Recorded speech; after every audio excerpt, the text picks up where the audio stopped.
Channel ini adalah tempat kita membaca novel dengan cara yang santai dan asik. Kali ini kita akan membaca novel berjudul Magic Chef of Ice and Fire, bercerita tentang perjalanan hidup seorang pemuda bernama Rong Nianbing.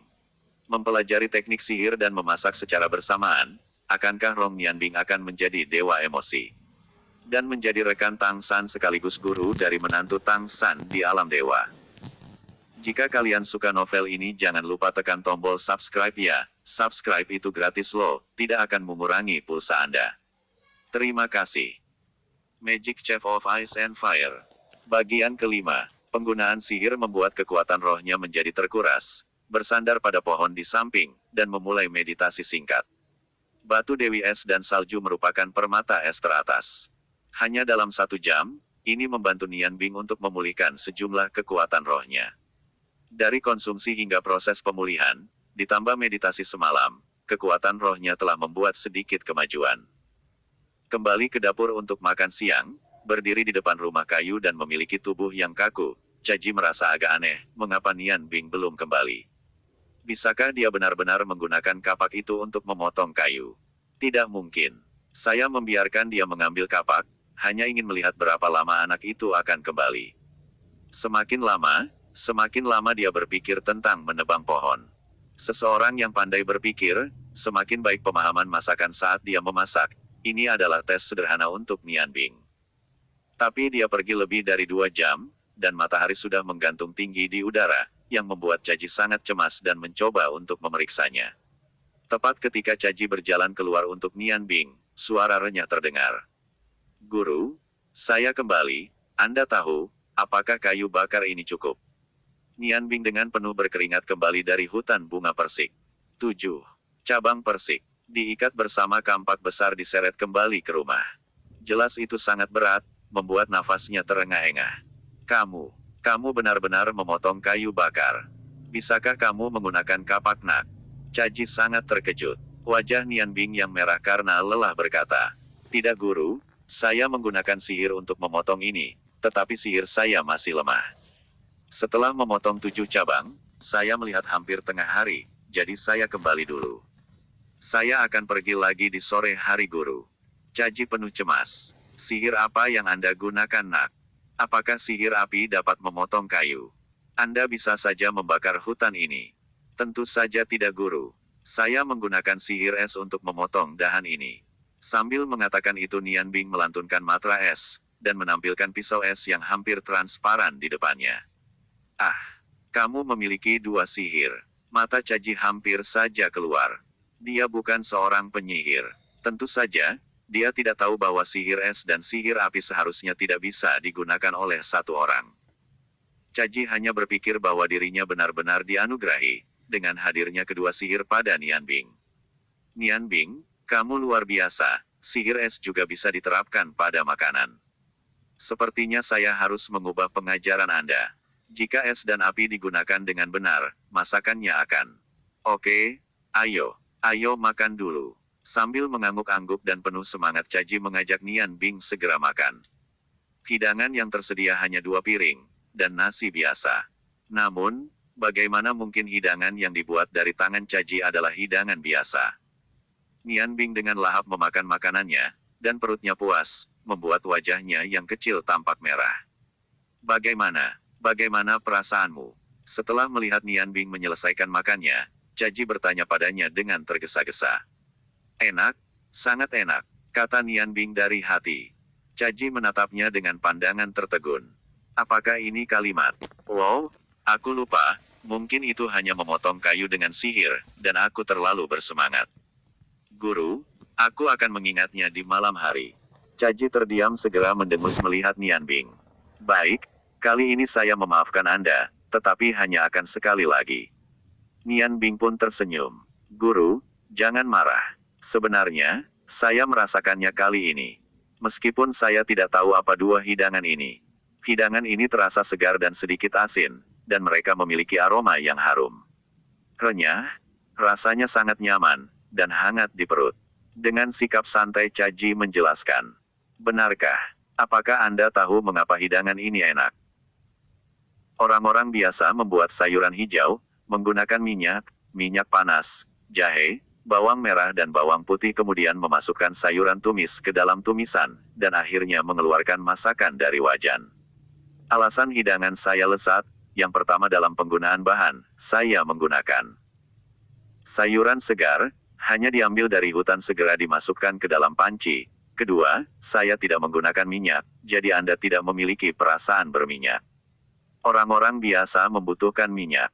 Mereka berpikir masakan ini tidak bisa ditumis tanpa minyak, tetapi saya bisa menumisnya, karena saya telah menambahkan air khusus. Serta beberapa bumbu khusus, setelah dicampur, air ini tidak hanya bisa membuat masakan tidak lengket ke panci, tetapi juga membuat sayuran lebih manis. Pada saat yang sama, panas sangat penting saat menumis. Seringkali hanya sesaat, rasanya keluar. Ini sama sekali berbeda. Anda harus ingat bahwa apapun makanan yang Anda inginkan, jika Anda ingin rasanya lezat, Anda harus menonjolkan cita rasa aslinya. Apakah Anda mengerti? Wajah Nianbing mengungkapkan kesedihan. Guru, apakah Anda memberitahu saya jika terlalu dini? Ini harus bertahap. Caji berkata, aku baru saja memberitahumu, cara saya membuai makanan yang lezat. Nah, kamu tidur sebentar, mulai memotong kayu di sore hari. Ada kapak di bawah sudut dapur yang lain, jika Anda ingin menggunakannya, jangan gunakan sihir saat memotong dan membelah kayu. Apakah Anda tahu itu? Itu benar-benar boros. Sihir harus digunakan pada waktu yang paling kritis saat memasak untuk mencerminkan nilainya. Jika saya bisa menggunakan sihir, oh betapa indahnya. Mulai hari ini, Nianbing menjalani kehidupan yang teratur. Bangun lebih awal setiap pagi, pertama-tama bersihkan kamar tidur dan dapur, kemudian sarapan, mendengarkan beberapa pengetahuan tentang memasak. Caji tampaknya tidak bersemangat untuk mengajarinya prosedur masak yang sebenarnya. Caji hanya menjelaskan tentang pengetahuan yang perlu dikuasai sebagai koki karena sebagai penyihir, Nianbing dapat melewati beberapa prosedur dalam memasak. Yang kedua adalah memotong kayu, tidak sulit memotong kayu, bagian yang sulit adalah membuat kayu bakar. Di bawah bimbingan Caji, Nianbing tahu ia perlu melihat buliran kayu pada saat memotong dan membelah kayu. Setiap kayu memiliki bulir yang berbeda, tidak mudah membuat kayu bakar dengan ukuran yang sama. Makan siangnya sama dengan sarapan. Selain mengatakan apa yang kamu rasakan tentang hidangan yang telah Nianbing makan, serta mendengarkan penjelasan Caji tentang masakan. Di sore hari, juga memotong kayu bakar. Dan memastikan stok kayu cukup di dapur. Setelah makan malam, Nianbing mendengar kisah gurunya, dan kembali ke kamarnya untuk bermeditasi. Saya pikir meditasi bukan hanya cara terbaik untuk menumbuhkan kekuatan sihir, tetapi juga cara terbaik untuk beristirahat. Waktu berlalu, akhirnya Nianbing menyadari bahwa apa yang disebut proses pertama dan kedua menjadi semakin kurus, meskipun ia terus belajar setiap hari, tetapi jumlah latihannya tidak besar, ditambah memakan dan merasakan makanan yang lezat yang dibuat guru untuknya. Dalam makanan, ditambahkan juga beberapa suplemen seperti huangjing dan ginseng yang dikumpulkan dari hutan. Tubuh Nianbing berubah drastis, tumbuh dari kurus saat ini penuh lemak. Tentu saja, tubuhnya tumbuh penuh dengan asupan nutrisi makanan. Tetapi dibandingkan dengan berat badan dan tinggi badan, jelas tidak proporsional. Setelah 1 tahun, ketampanan Nianbing yang asli menghilang, tubuh Nianbing seperti bola. Ketika Nianbing bertanya, "Guru, apakah saya terlalu gemuk?" Caji memeriksanya dan mengatakan kepadanya bahwa ia pasti akan kalah di masa depan. "Guru, aku ingin memotong kayu bakar hari ini. Aku sangat gemuk sekarang." Nianbing berlari ke kamar Caji, dengan rasa tidak puas. "Hei, kamu harus terus belajar dan berusaha." Caji tidak memandangnya, berbaring di tempat tidur dan berbalik. Sejak Nianbing datang, dia menjadi jauh lebih santai, dan semua pekerjaan kasar dilakukan Nianbing. Cukup membuat masakan 3 kali sehari untuk mereka. "Tapi, guru, saya harus mengurangi berat badan ini. Setiap hari, saya khawatir dan tidak nyaman." Sederhana. Kamu benar-benar harus mengurangi berat badanmu sekarang, tetapi itu bahkan tidak cukup. Ketika kamu dapat menemukan keseimbangan, maka itu baru berakhir. Caji dengan santai dan meminta Nianbing tidur. Keseimbangan, kata ini mengingatkan Nianbing kekuatan sihir di tubuhnya. Dengan bantuan batu Dewi Es dan salju serta batu Dewa Api, sihirnya telah berkembang sangat cepat tahun ini. Sekarang dia mengerti mengapa ayahnya pada usia 37, ia bisa menjadi penyihir, mungkin karena batu dewa api. Namun, saat ini masalah mulai muncul. Pada awalnya, tidak terlalu terasa, Nian Bing merasa bahwa setengah dari tubuhnya dingin dan setengah panas, tetapi sekarang suhu di kedua sisi tubuh jelas berbeda. Tubuh kiri terbenam dalam air dan bahkan dapat membuat es. Sedangkan, sisi kanan tubuhnya terasa panas seperti demam tinggi. Dingin dan panas, sering membuat Nian Bing pusing. Perasaan ini menjadi lebih jelas terutama ketika Nian Bing menggunakan sihir, yang menyebabkan kekuatan sihirnya menjadi tidak merata di kedua sisi. Jadi, ketika Nian Bing menggunakan sihir es, dia harus menggunakan sihir api dengan jumlah yang sama, sehingga konsumsi kekuatan sihir persis sama, agar tidak memberikan pengaruh buruk ke tubuhnya. Masalah ini, Nian Bing tidak memberi tahu Caji karena untuk membalas dendam, dia tahu bahwa dia akan berada dalam bahaya jika dia melanjutkan seperti ini, tetapi dia masih terus berlatih. Dia percaya bahwa selama kekuatan sihirnya bisa tetap dalam keadaan seimbang, tidak akan ada masalah. Tetapi apakah ini benar-benar masalahnya? Saya takut bahkan para dewa pun tidak bisa memberikan jawabannya. Lagi pula, tidak ada yang pernah menggunakan dua sihir yang benar-benar berlawanan. Dengan enggan Nian Bing pergi ke halaman, menepi di bangku kayu dan duduk, tangan kiri menggenggam kapak, dan tangan kanan meletakkan kayu bakar di depannya. Ketika kapak telah dipegang dengan kedua tangannya, energi serta kekuatan Nian Bing terkonsentrasi pada kayu bakar di depannya, tekstur kayu bakar itu jelas-jelas dipindai di pikirannya. Dalam memotong dan membelah kayu bakar, Caji mengajarinya bahwa hasil terbaik hanya dapat dicapai jika kampak itu digunakan dalam situasi yang paling cocok. Situasi yang paling cocok adalah ia benar-benar memahami momen atau bulir kayu bakar di depannya. Balik tangan, gerakan kampak, 8 kampak berurutan, seperti air mengalir lancar tanpa halangan. Kayu bakar masih berdiri di sana, tidak ada gerakan, dan kapak yang tajam mencerminkan kilau logam di bawah sinar matahari. Hei, Nian Bing menghembuskan nafasnya ke kayu bakar. Kulit di luar kayu bakar jatuh ke samping. Seluruh kayu bakar benar-benar berubah menjadi segi 8 dengan panjang yang sama. Tangan kiri tidak perlu menopang kayu bakar, dan Nian Bing sangat percaya diri bahwa ia akan menghancurkan kayu. Walaupun lemak di tubuhnya akan mempengaruhi fleksibilitas tubuh, itu akan sangat membantu stabilitas dan kekuatan. Daging wajah bundar bergerak, dan kapak dipindahkan lagi, kapak ada di tangannya, seperti angin, menyapu langsung ke salah satu dari 8 sisi kayu bakar. Sepotong kayu dipisahkan dari kayu bakar oleh kapak dan terletak dengan tenang di sebelah kulit kayu.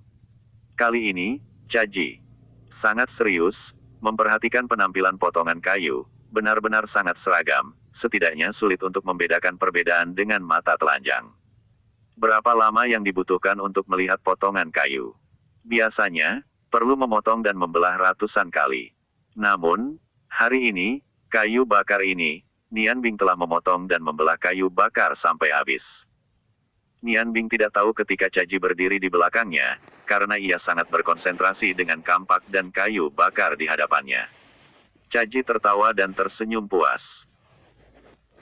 Memotong dan membelah kayu bukan hanya cara yang bagus untuk melatih kekuatan, tetapi juga untuk melatih teknik pisaunya. Mungkin koki biasa akan merasa bahwa kapak yang berat tidak cukup fleksibel, namun, kontrol kapak yang tidak masuk akal semacam ini adalah persyaratan tertinggi.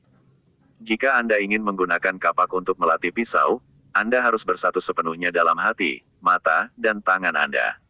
Dibandingkan dengan latihan teknik memotong dengan pisau sederhana, menggunakan kapak akan lebih halus. Kampak terakhir telah diselesaikan, terdengar tepuk tangan dari belakang, dan aku menghapus keringat di kepalaku dengan lengan bajuku. Aku melihat ke belakang ke guruku. Guru, apakah ini cukup? Caji mengangguk, berkata, itu tidak buruk. Saya menggunakan cara ini untuk berlatih teknik pisau. Saya telah berlatih selama 3 tahun sebelum saya memiliki kesuksesan kecil. Anda dapat menemukan teknik memotong dan membelah yang seragam dan membuktikan bahwa Anda telah mencapai ranah perjalanan kecil. Dalam penggunaan teknik pisau, Caji berkata, saya tidak perlu khawatir tentang itu di masa depan. Dengan wajah berat Caji berkata dengan serius, kamu masih jauh. Meskipun tampaknya baik, tetapi hasil potongan tidak sepenuhnya seragam, dan hasil belahanmu bahkan seharusnya bisa lebih tipis. Terlebih lagi, lihat dirimu sendiri. Berapa banyak waktu yang dihabiskan? Kapan Anda bisa menyelesaikan sepotong kayu berdiameter 30 cm dalam 3 menit? Nian Bing berkata, kapan waktu latihan? Guru, Anda memberitahu saya kebenaran hidangan dan metode memasak setiap hari, tetapi guru tidak membiarkan saya benar-benar memasak. Kapan saya bisa mulai belajar memasak? Caji berkata, Nak, Anda harus tahu bahwa membangun fondasi adalah yang paling penting. Tanpa fondasi yang baik, Anda tidak akan mendapatkan kesuksesan. Anda tidak pernah bisa mencapai tingkat memasak tertinggi. Memotong kayu itu membosankan, tetapi latihan tangan, mata, dan hati Anda benar-benar mustahil untuk dicapai dengan metode lain. Ketika Anda menyelesaikan pekerjaan kapak ini, Anda dapat mencapai 2 kali hasilnya dengan separuh usaha ketika Anda melakukan studi lain. Matanya sangat terfokus pada potongan kayu bakar tipis. Metode mengamati kayu bakar juga dapat digunakan untuk mengamati bahan memasak. Bahan apapun memiliki karakteristik dan tekstur yang sama dengan kayu bakar. Di hatinya Nian Bing memahami sesuatu. Bahkan, setuju dengan pendapat gurunya. Dirinya menemukan bahwa tingkat pertumbuhan spiritualnya luar biasa, ajaib. Kontrolnya berkali-kali lebih kuat dari sebelumnya, dan sihir tingkat pertama yang biasa bisa menjadi cantik di tangannya. Kekuatan spiritual dan kekuatan sihir serta kontrol sihir saling melengkapi. Semakin kuat kekuatan mental, semakin baik dan lebih cepat menyerap elemen sihir, semakin halus kontrol penggunaan sihir. Siapa yang dapat berpikir bahwa memotong kayu yang sederhana dapat membawa manfaat besar? Setelah melihat stagnasi yang dialami Nian Bing, dalam hati Caji bergumam, apakah terlalu keras untuk murid ini? Ternyata, pemahamannya jauh lebih kuat daripada yang saya ketahui di awal. Itu memang hanya metode kapak, sebenarnya saya telah berlatih selama 5 tahun sebelum sampai pada kondisi seperti ini. Akhirnya saya mendapatkan kesuksesan setelah belajar 10 tahun. Tentu saja, itu juga terkait dengan belajar memasak pada saat yang sama, tetapi anak ini cerdas. Dengar, aku bisa jauh lebih buruk daripada anak ini. Faktanya, aku sudah mengajarinya keterampilan memasak yang sebenarnya. Memberikan pengetahuan teoretisnya, makan sehari-hari adalah kemampuan untuk membedakan indera penciuman dan rasa. Serta latihan kapak adalah latihan terbaik untuk fisik dan konsentrasi. Ketika semuanya selesai proses belajar akan menjadi cepat. Setelah merenung akhirnya Caji berkata, "Yah, ayo bawa gerobak kayu di belakang rumah, ayo pergi." Nian Bing berkata, "Kemana? Kemana kita akan pergi?" Sejak Nian Bing berada di hutan bunga persik, dia tidak pernah meninggalkan tempat ini. Caji berkata, "Saya sudah lama tidak keluar, meskipun hidangan yang kita makan dapat diambil dari hutan bunga persik, tetapi rempah-rempah yang diperlukan masih harus dibeli, dan nasi tidak banyak. Anda telah di sini selama setahun, berjalan keluar akan memberi manfaat." Bagus, aku akhirnya bisa keluar. Meskipun pemikiran Nian Bing lebih baik dari anak-anak seusianya, dia baru berusia 11 tahun. Dia menjalani kehidupan yang teratur di sini setiap hari. Dia sudah bosan dan bisa jalan-jalan. Bagaimana dia tidak bersemangat? Nian Bing meletakkan kampak, dan berjalan ke belakang rumah. Agar tidak terganggu, rumah kayu yang dibangun oleh Caji berada di tengah-tengah seluruh hutan persik. Area hutan ini tidak kecil, tetapi tidak ada serangga beracun dan binatang buas, sehingga ia bahkan tidak memagari rumah ini. Untuk tangan yang patah, tidak mudah membuat rumah seperti itu. Gerobak sederhana yang seluruhnya terbuat dari kayu, untungnya, kedua roda masih bulat, dan tidak terlalu sulit untuk didorong. Pada tahun lalu, meskipun Nian Bing telah berubah dari seorang anak laki-laki kecil yang tampan menjadi seorang laki-laki kecil yang gendut yang lucu, pada saat yang sama kekuatan fisiknya jauh lebih kuat dari sebelumnya. Suplemen yang ia makan, ditambah dengan latihan memotong kayu, memberinya kekuatan, dan tidak sulit untuk mendorong gerobak kayu. "Guru, jika kamu lelah, duduk saja di gerobak dan aku akan mendorongmu." Nian Bing sangat gembira, dengan bersemangat dia menunjukkan kekuatannya. Caji dengan canggung dan berkata, "Saya belum lelah, Anda masih harus menyimpan tenaga. Ketika Anda kembali, saya khawatir Anda harus mendorong banyak barang. Jangan mengeluh kepada saya nanti. Kita hanya keluar setahun sekali, Anda coba pikirkan, berapa banyak yang perlu kita beli." Nian Bing berkata, "Guru, baru-baru ini, kultivasi sihir saya agak tidak memuaskan, terutama sihir api. Tampaknya tidak stabil. Apabila saya terlalu lelah, kadang-kadang akan ada masalah dengan kontrol teknik api di dalam tubuh saya. Jika Anda tidak takut bahwa saya akan membakar semuanya, tidak masalah jika saya harus bekerja keras." Caji yang kesal membalas, "Anak nakal, apakah Anda mengancam gurumu?" "Tidak, aku tidak berani mengancammu." Meskipun dia berkata begitu, tetapi senyum Nian Bing tidak bisa menutupi pikiran yang sebenarnya. Tidak ada cara untuk menguji hasil pelatihan sihirnya sendiri. Caji mendengus dan berkata, "Mari kita bicarakan nanti." Meskipun tidak ada yang datang ke hutan bunga persik, ketika Nian Bing memotong kayu di waktu yang biasa, Caji memang sengaja membuka jalan kecil keluar, kemudian, setelah Nian Bing mulai bisa menebang kayu, pekerjaan membuka jalan diberikan kepadanya. Agar tidak sulit bagi mereka untuk meninggalkan hutan persik. Ketika mereka berjalan keluar dari hutan persik, matahari mendekati tengah hari, meskipun kerajaan bulan es terletak di utara Yangon, suhunya relatif rendah, tetapi dalam kasus sinar matahari langsung, masih membawa sedikit panas musim panas. Kondisi tubuh Nian Bing normal seperti biasa karena ada batu dewi es dan salju padanya. Akan tetapi Caji tampak terengah-engah dan sangat lelah. "Nak, apa kamu tidak lelah? Kita istirahat." Sambil ia memperhatikan Nian Bing. "Baik guru." Nian Bing mendorong gerobak menuju bawah pohon besar dan meletakkannya di tempat teduh. "Guru, apakah Anda ingin saya menunjukkan sedikit sihir untuk membantu Anda?"